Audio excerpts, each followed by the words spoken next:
Hello friends, welcome to crazy G के trick. दोस्तों, सबसे पहले आपको संविधान दिवस की बहुत बहुत शुभकामनाएं, कॉन्स्टिट्यूशन डे की बहुत बहुत शुभकामनाएं। जैसा कि आपको पता ही होगा कि जो 26 नवंबर का डे है, हम संविधान दिवस या फिर कॉन्स्टिट्यूशन डे के रूप में सेलिब्रेट करते हैं और हमारे पूरे संवैधानिक इतिहास में इस डेट का काफ़ी ज़्यादा महत्व। ठीक है, देखिए बहुत सारे बच्चों को यहाँ पर डाउट होता है, या फिर आप स्कूलिंग से जब पढ़ते हैं या फिर बचपन से पढ़ते हुए आते हैं तो हमें ये सिखाया जाता है कि 26 जनवरी की जो डेट है ना, इस दिन हम गणतंत्र दिवस या फिर रिपब्लिक डे के रूप में सेलिब्रेट करते हैं।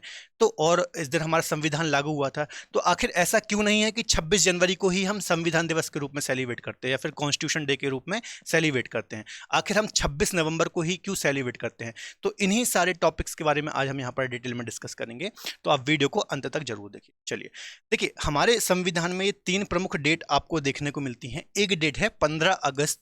ठीक है, इस दिन हम स्वतंत्रता दिवस के रूप में सेलिब्रेट करते हैं, इंडिपेंडेंस डे के रूप में यहाँ पर हम ये डेट सेलिब्रेट करते हैं। आपको पता होगा इस दिन हमारा देश आज़ाद हुआ था अंग्रेजों से, इसलिए हम इसको इंडिपेंडेंस डे या फिर स्वतंत्रता दिवस के रूप में सेलिब्रेट करते हैं। ठीक है, तो आप सभी इस डेट से वाकिफ होंगे। एक डेट है 26 नवंबर, जो आज की डेट है।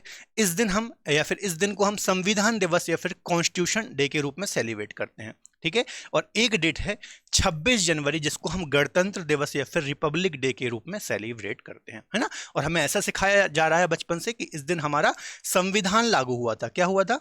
संविधान लागू हुआ था, इसलिए हम 26 जनवरी को गणतंत्र दिवस रिपब्लिक डे के रूप में सेलिब्रेट करते हैं। तो यहाँ पर क्वेश्चन आना चाहिए आपके मन में कि जब संविधान 26 जनवरी को लागू हुआ था तो आखिर क्या ऐसे कारण थे कि 26 नवंबर को हम संविधान दिवस के रूप में सेलिब्रेट करते हैं? संविधान दिवस तो हमें 26 जनवरी को सेलिब्रेट करना चाहिए। ठीक है, तो इन्हीं सब मुद्दों पे आज हम बात करने वाले हैं। देखिए, यदि आप भारत की बच्चों प्रस्तावना को भी पढ़ते हैं ना, तो प्रस्तावना में भी आपको एक डेट यहाँ पर लिखी मिलती है, 26 नवंबर 1949, मिति मार्ग शीर्ष शुक्ल सप्तमी संवत 2006 विक्रमी को एतद द्वारा इस संविधान को अंगीकृत,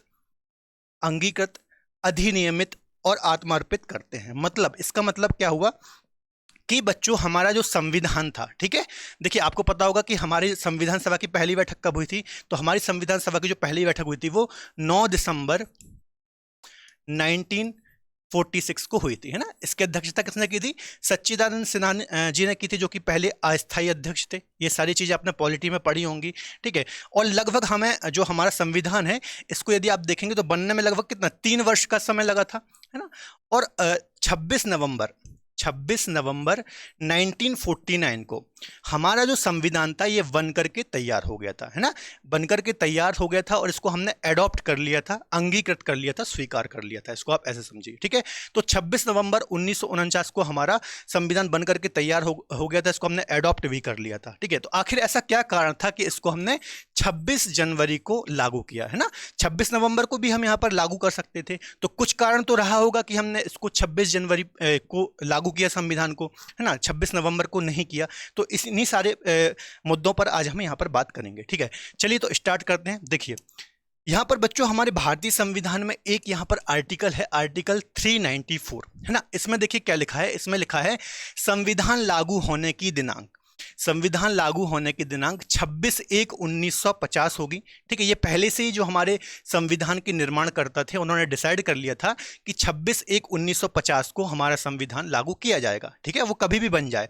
तो एक बात तो यहां पर समझ में आ रही है कि ये डेट काफी महत्वपूर्ण रही होगी हमारे संवैधानिक इतिहास में। ठीक है, पूरे इतिहास में काफी महत्व रहा होगा इस डेट का, तभी हमने ये डेट डिसाइड की। ठीक है, तो ये आर्टिकल 394 में लिखी हुई चीज है, और कुछ अनुच्छेद तत्काल प्रभाव से लागू कर दी जाएंगे। इसका मतलब क्या है? इस लाइन का मतलब ये है कि जब जैसे ही हमारा संविधान बनेगा, तुरंत हम कुछ अनिवार्य अनुच्छेद या फिर आर्टिकल्स को लागू कर देंगे, लेकिन मेन हमारा जो कॉन्स्टिट्यूशन है, संविधान है, ये 26 जनवरी 1950 को ही हम लागू करेंगे। ठीक है, तो आखिर ऐसे कौन कौन से आर्टिकल थे? अब इस लाइन को थोड़ा सा आप अच्छे से समझ लीजिए। देखिए, आर्टिकल 394 में क्लियरली मेंशन उन्होंने कर दिया था कि हमारा संविधान तो 26 जनवरी 1950 को ही लागू होगा।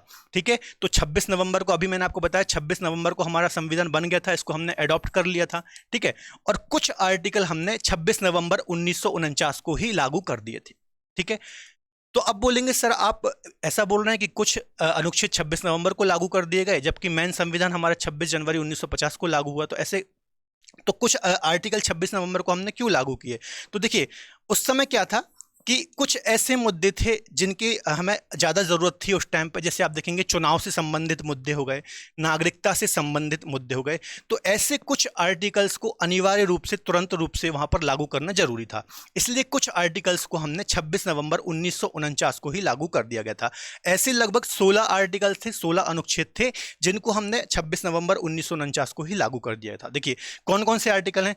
आर्टिकल 5, 6, 7, 8, यहाँ पर 9 है ना, ये सब नागरिकता से संबंधित है। इसके अलावा 60, 324, 366, 367, 379, 380, 388, 391, 392, 393 और 394। तो ये सभी जो 16 आर्टिकल आपको दिख रहे हैं ये हमने 26 नवंबर 1949 को ही लागू कर दिए थे। ठीक है, कुछ नागरिकता से संबंधित थे, कुछ आप देखेंगे तो निर्वाचन से संबंधित थे क्योंकि चुनाव करवाना भी उस समय जरूरी था, तो ये आर्टिकल जरूरी थे लागू करना। और इनमें से कुछ आर्टिकल ऐसे भी हैं जिनका वर्तमान में महत्व नहीं है। ठीक है, तो मेरा बताने का मतलब है कि 26 नवंबर 1949 की डेट को हमने अपने संविधान को एडॉप्ट कर लिया था क्योंकि इस दिन हमारा संविधान बनकर के तैयार हो गया था। लेकिन पूरा संविधान हमने 26 जनवरी 1950 को लागू किया। ठीक है, तो एक बात तो आपको समझ में आ गई कि इस दिन हमारा संविधान बनकर के तैयार हुआ था, हमने इसको एडॉप्ट किया था, इसलिए हम इस दिन को संविधान दिवस के रूप में मनाते हैं, है ना। संविधान दिवस के रूप में सेलिब्रेट करते हैं या फिर कॉन्स्टिट्यूशन डे के रूप में सेलिब्रेट करते हैं। तो आई थिंक ये चीज़ तो क्लियर हो गई होगी। अब बात ये आती है कि जब 26 नवंबर को हमारा संविधान बन गया था, इसको हमने अडॉप्ट भी कर लिया था, तो इसको लागू क्यों नहीं किया, 26 जनवरी को ही लागू क्यों किया। तो इसके पहले थोड़ा सा आपको 20 साल पहले जाना पड़ेगा, 31 दिसंबर 1929। ठीक है, लगभग 20 साल पहले यदि आप जाएंगे, 31 दिसंबर 1929 की डेट है ये। तो इस दिन बच्चों कांग्रेस का एक लाहौर अधिवेशन हुआ था, कांग्रेस का एक लाहौर सेशन हुआ था। इसमें क्या हुआ था, इसमें जो अध्यक्षता की थी वो हमारे जो प्रथम प्रधानमंत्री थे जवाहरलाल नेहरू, इन्होंने कांग्रेस की अध्यक्षता की थी लाहौर अधिवेशन 1929 वाले की। और इस अधिवेशन में पूर्ण स्वराज का लक्ष्य दिया गया था, है ना। पूर्ण स्वराज के लक्ष्य से क्या मतलब है, इन्होंने अधिवेशन में ऐसा प्रस्ताव पारित किया था कि हमें अंग्रेजों से पूर्ण स्वतंत्रता चाहिए, पूर्ण स्वराज चाहिए, वरना हम, यहाँ पर मैं एक डेट लिख रहा हूं, वरना हम अगले साल से 26 जनवरी 1930 को अपना स्वतंत्रता दिवस मनाएंगे, है ना। और हुआ भी ऐसा ही। देखिए यहाँ पर लिखा है, अधिवेशन तात्कालीन पंजाब प्रांत की राजधानी लाहौर में हुआ। इस ऐतिहासिक अधिवेशन में कांग्रेस के पूर्ण स्वराज का यहाँ पर घोषणा पत्र तैयार किया और पूर्ण स्वराज को कांग्रेस का मुख्य लक्ष्य घोषित किया गया। जवाहरलाल नेहरू जी ने इस अधिवेशन की अध्यक्षता की। ठीक है, तो इन्होंने ऐसा बोला इस अधिवेशन में कि हमें अंग्रेजों से पूर्ण स्वराज चाहिए, पूर्ण स्वतंत्रता चाहिए, वरना 26 जनवरी से हम अपना स्वतंत्रता दिवस मनाएंगे। और इन्होंने पूरे देश से भी आह्वान किया कि आप सभी 26 जनवरी को स्वतंत्रता दिवस के रूप में सेलिब्रेट करें। ठीक है, तो हुआ भी ऐसा। 26 जनवरी 1930 को जो पंडित जवाहरलाल नेहरू थे, इन्होंने रावी नदी के किनारे तिरंगे को फहराया और इस दिन से हमने स्वतंत्रता दिवस मनाना शुरू किया, है ना। स्वतंत्रता दिवस या फिर इंडिपेंडेंस डे को मनाना शुरू किया। ठीक है, तो 1930 से ही हम लगातार स्वतंत्रता दिवस मनाते आ रहे थे 26 जनवरी को। तो हमारे भारतीय इतिहास में जो 26 जनवरी का दिन था ना बच्चों, ये काफ़ी महत्व रखता था। ठीक है, बहुत ज़्यादा महत्व रखता था। अब देखिए हुआ क्या कि हमारे देश को 15 अगस्त को ही आज़ादी मिल गई, है ना। 15 अगस्त को ही हमारा देश आज़ाद हुआ। तो स्वतंत्रता दिवस तो मना नहीं पाएंगे क्योंकि 15 अगस्त को हमें स्वतंत्रता दिवस सेलिब्रेट करना पड़ेगा यहाँ पर। ठीक है, तो डेट बनती है संविधान के लागू होने की। ठीक है, तो चूंकि इस डेट का जो 26 जनवरी की डेट है, इस डेट का महत्व कम ना हो जाए, इस डेट का जो महत्व था वो बना रहे, इस कारण से हमने इसको संविधान लागू होने की डेट के रूप में बचा करके रखा। और 26 नवंबर को जब हमारा संविधान बन गया था, इसको हमने अडॉप्ट कर लिया था, इसके बावजूद भी हमने इसको 26 जनवरी को ही लागू किया। तो ये बात आपको याद रखनी है। ठीक है, तो ये सारे पॉइंट आपको याद तो आई थिंक आपको यहाँ पर चीज़ें क्लियर हो गई होंगी कि क्यों हमने 26 जनवरी को संविधान को लागू किया, है ना। और उस दिन फिर हमने अपने हेड ऑफ स्टेट जो हमारे राजेंद्र प्रसाद पहले राष्ट्रपति थे उनको भी चुना, तो इसलिए हम उसको गणतंत्र दिवस के रूप में मनाते हैं। हालांकि संविधान के लागू होने से, ठीक है, संविधान के लागू होने से ठीक है, जो गणतंत्र का मीनिंग निकलता है ना, देखिए गणतंत्र की मीनिंग क्या होती है, रिपब्लिक की मीनिंग क्या होती है कि आपका जो हेड ऑफ स्टेट है वो क्या होगा, निर्वाचित होगा। तो उसी टाइम हमने अपने जो हमारा हेड ऑफ स्टेट था, जो हमारे राष्ट्रपति होते हैं, राजेंद्र प्रसाद जो पहले हमारे राष्ट्रपति थे, उनको भी हमने चुना था। इसलिए हम इसको किस रूप में मनाते हैं, गणतंत्र दिवस के रूप में मनाते हैं। और इसी दिन हमने अपने संविधान को भी यहाँ पर लागू किया था। ठीक है, तो ये सारी डिटेल आई थिंक आपको यहाँ पर क्लियर हुई होगी। ठीक है, चलिए अब कुछ मैंने यहाँ पर बच्चों आज के ही दिन से संबंधित रोचक तथ्य भी यहाँ पर आपके सामने मैंने लाए हैं कि हमारे जो जब संविधान बन रहा था तो कुछ कुछ ऐसी घटनाएं हैं जो थोड़ा रोचक हैं हमारे संविधान से संबंधित, तो इनको भी हम जरा देख लेते हैं। देखिए, जो हमारा भारतीय संविधान है ये दुनिया का सबसे बड़ा लिखित संविधान है ना, बिगेस्ट रिटन कॉन्स्टिट्यूशन है पूरे विश्व में। पूरे विश्व में यदि आप देखेंगे तो सबसे बड़ा लिखित संविधान है, ये आप ऑलरेडी पढ़ते ही होंगे, है ना, संविधान में। इसके अलावा हमारे संविधान के निर्माण में लगभग 2 वर्ष 11 महीने और 18 दिन का समय लगा था। ठीक है, 2 वर्ष 11 महीने 18 दिन या फिर लगभग 3 वर्ष का समय लगा था इसको बनने में।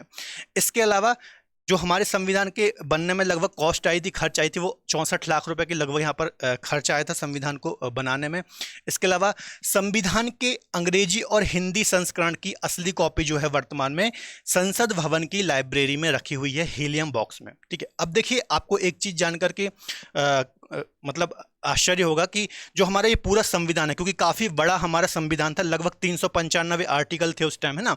तो जो हमारा संविधान उस समय लिखा गया था तो वो हाथ से लिखा हुआ था, है ना, हस्तलिखित फॉर्म में था, हैंड रिटन फॉर्म में था वो। ठीक है, तो हाथ से लिखा हुआ था और चूंकि उसकी जो मूल कॉपी है और इंग्लिश में लिखा हुआ था, ये बात भी आपको याद रखना है कि इंग्लिश में लिखा गया था, है ना, और इसकी जो मूल प्रति है जो उस समय लिखा गया था वो संविधान वर्तमान में संसद भवन की लाइब्रेरी में उसको रखा गया है हीलियम के बॉक्स में। ठीक है, ताकि उसमें कोई भी दिक्कत ना आए, तो इसलिए उसको संसद भवन की लाइब्रेरी में रखा गया है। इसके अलावा भारतीय संविधान दुनिया के 10 अलग अलग देशों के संविधान को स्टडी करके बनाया गया है।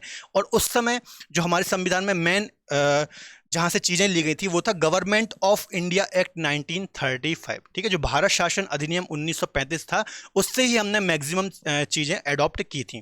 ठीक है, हमारे भारतीय संविधान में तो वही चीज़ लिखी है यहाँ पर। संविधान का मूल ढांचा गवर्नमेंट ऑफ इंडिया एक्ट 1935 पर ही आधारित है, जबकि लगभग 10 अलग अलग देशों का अध्ययन करके 10 अलग अलग देशों के संविधान को अध्ययन करके हमने अपना संविधान बनाया है। ठीक है, और इसमें आपको पता ही होगा भीमराव अंबेडकर जो कि ड्राफ्टिंग कमेटी के अध्यक्ष थे उस समय में, तो इनका काफ़ी बड़ा योगदान माना जाता है हमारे संविधान के निर्माण में। ठीक है, इसके अलावा संविधान सभा की पहली बैठक 9 दिसंबर 1946 को हुई थी, तो ये पॉइंट भी मैंने आपको अभी बताया था।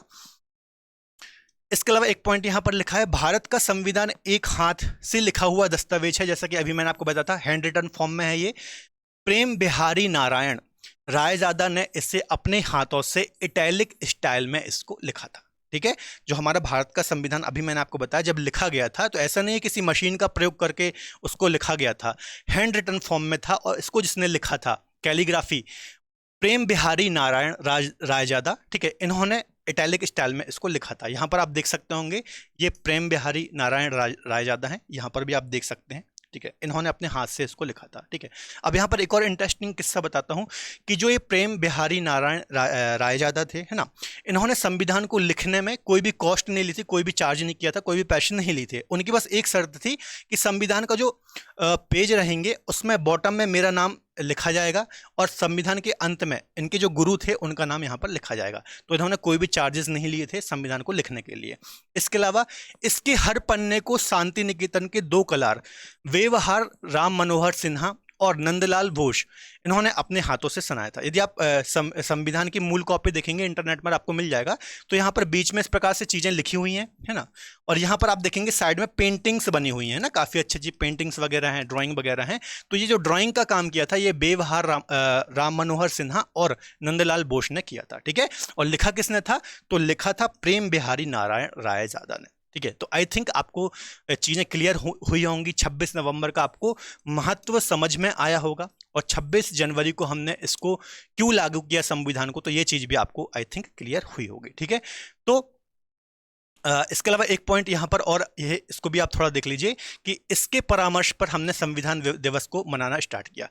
तो एक चीज़ आपको बता दूं कि बच्चों 2015 से पहले, है ना, 2015 से पहले हम जो संविधान दिवस है 26 नवंबर का डे है, इसको हम विधि दिवस के रूप में या फिर लॉ डे के रूप में कानून दिवस के रूप में सेलिब्रेट करते थे 2015 से पहले, है ना।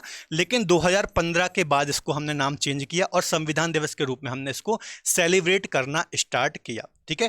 डॉक्टर भीमराव अंबेडकर की ये 125वीं जयंती के अवसर पर लगभग 2015 से इसको हमने संविधान दिवस के रूप में यहाँ पर बनाना स्टार्ट किया। इससे पहले हम इसको विधि दिवस के रूप में मनाते थे, तो ये बात भी आपको याद रखना है। और विधि दिवस के रूप में मनाने का जो सुझाव दिया था, ये जोधपुर राजस्थान के एक भूगोल बोल रहा हूँ, विधिवेत्ता थे, कानून के जानकार थे, लक्ष्मी मल सिंघवी। तो इनकी परामर्श पर ही विधि दिवस के रूप में इसको, इस डेट को 26 नवंबर की डेट को सेलिब्रेट करना स्टार्ट किया था, ठीक है। तो ये भी थोड़ा सा इंटरेस्टिंग जानकारी है, आपको पता होना चाहिए, ठीक है। तो फिलहाल आज की लेक्चर में इतना ही। आई थिंक आपको चीज़ें क्लियर हुई होंगी कि 26 नवंबर का क्या महत्व है, 26 जनवरी को हमने संविधान को क्यों संविधान को लागू किया, ठीक है। इसके अलावा कुछ इंटरेस्टिंग पॉइंट भी आपको पता चले होंगे हमारे संविधान से रिलेटेड। तो बच्चों, आज का ये वीडियो पसंद आए तो प्लीज़ वीडियो को लाइक करें, इसके अलावा अपने दोस्तों के साथ शेयर जरूर करें। मिलेंगे अगले बेहतर लेक्चर में, तब तक धन्यवाद, अपना ख्याल रखें, जय हिंद।